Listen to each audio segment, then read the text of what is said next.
So much better, yes. You said I'm a a director's daughter, you know. A lot of your memories of your father revolve around music, don't they? They do. He was very musical when I was little. He used to play the piano and tell me stories. He'd come back from the studio, and he couldn't read music, but he absolutely loved to play. And it didn't matter who was at our house, if it was Horowitz or Rubinstein. It would be Daddy at the piano, sort of playing kind of Lubitsch music from Lubitsch land. It was no particular, wasn't Strauss or any of that kind of thing. It was just totally his music, and he would make up incredible stories and make a kind of wonderland. When I would go to sleep at night also, I would hear him playing the piano. So, and I have the piano. Wow. It was a wedding present. On one of the DVDs, I think it's Trouble in Paradise, they have some of his music. Right. You gave that to them, And I presume. yeah, they got the music, and it was actually the one thing I did that I recorded that I liked. That little memory of him, yeah. There are some beautiful pictures you put on Facebook recently of you playing the piano with your dad, too, right? Yeah. Or faking it. Faking. Yeah. They made me take piano lessons.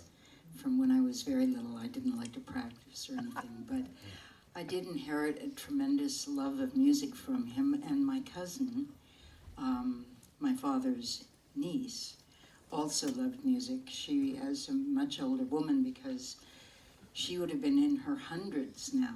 It was all kind of, my father was 20 years younger than his closest sibling.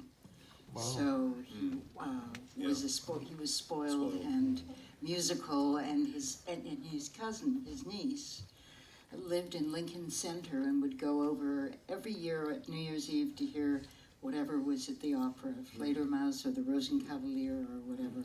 Oh, you mentioned Fledermaus. I should say that this play that this is based on is partly the source of Die Fledermaus, the famous opera. And Lubitsch had made a film in Germany called The Merry Jail in 1917, which was based on the same play. So they're all kind of interrelated about a man who goes to jail and a mixture, the comedy of errors with a married couple. So he loved opera and he loved operettas, and a lot of his films derive from the culture of that period, the Wilhelmine Empire or the Vietnamese. Well, I read in your book that he saved his first money and bought a cello. Yeah. Which I didn't know. Yeah. We had a cello actually sitting in our living room, but I never ever saw him play it. It looked good. Well, his films are profoundly musical. I mean, the rhythms and Peter Bogdanovich, who's seated here, by the way, has made some of the best Lubitsch homages. I love At Long Lives Love in particular, underrated film, really beautiful. Tribute to Lubitsch, the most lavish Lubitsch homage in motion pictures. But Peter pointed out that the characters in his talking pictures have a certain rhythm that's Lubitchian, you can identify, and he acted out all the parts since he was an actor. That's considered a no-no for most directors, but the actors seemed to enjoy it because he was funny. And Jack Benny said to Peter, well, it was a little broad, but you got the idea. And so the rhythm is somehow the speech of your dad comes across in the films. Do you notice that in your when you watch his talking pictures? That they talk, there's a kind of Lubitchian way of talking. I don't think I've ever really thought about that. There are no extra words though. There are no extra scenes. Everything is there because it needs to be there, which is the complete opposite of film today.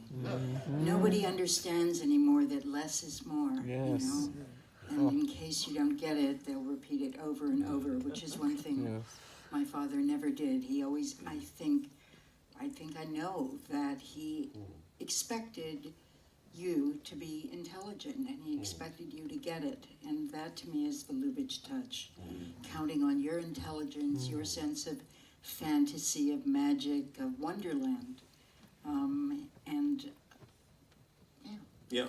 What's really amazing about this film is that there is that economy, and yet everything, I mean literally everything, from the body movements, the hand movements, to what you read as titles has multiple meanings and floors that open up and drop Right. you into Right. other meanings. And it is unbelievably complex, even though the film as a whole, if you try to boil it down to a plot, it's a trifle, right?